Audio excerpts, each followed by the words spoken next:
केंद्रीय मंत्री नारायण राणे यांनी सिंधुदुर्ग जिल्ह्याचा किती विकास केला आहे, किती जणांना रोजगार दिला आहे याबाबत आमदार नितेश राणे यांनी आपल्या वडिलांना जाब विचारायला हवा, अशी टीका शिवसेना ठाकरे गटाचे सुशांत नाईक यांनी केली। नितेश राणे ज्या पद्धतीने रोज प्रेस घेऊन संजय राऊत साहेब असतील, विनायक राऊत साहेब असतील किंवा अन्य नेते असतील यांच्यावरती जी टीका करतायत, खरं म्हणजे त्यांनी स्वतःच्या वडिलांना जाब विचारला पाहिजे।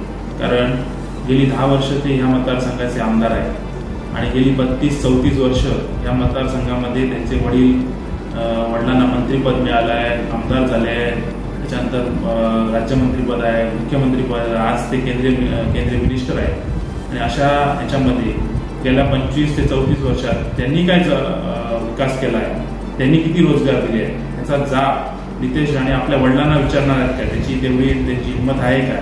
कारण ज्यावेळी 10 वर्षाचं विनायक राऊत साहेबांची कारकीर्द ज्या पद्धतीने ते विनायक राऊत साहेबांना जाब विचारत आहेत 10 वर्षाचा, त्याच पद्धतीने त्यांना वडिलांना सुद्धा त्यांना जाब विचारणं कारण गरजेचं आहे।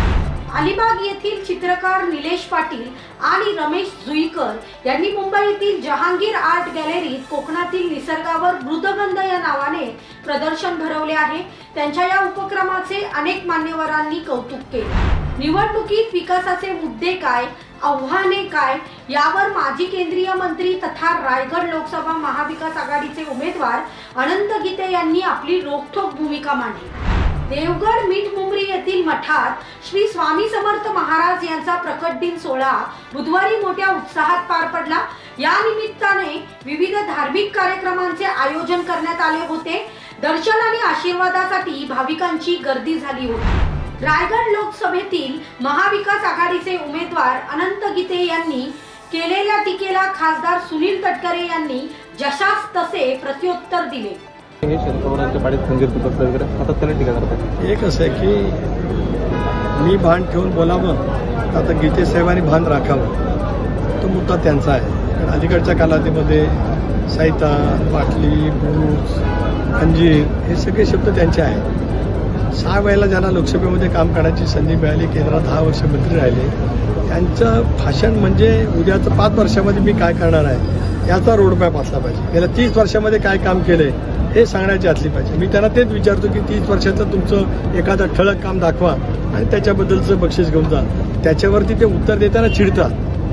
वर्मावरती बोट ठेवलं की माणसाच्या मनातली चिड कशी होते ती गीतेच्या वक्तव्यातून त्या ठिकाणी पाहायला मिळते।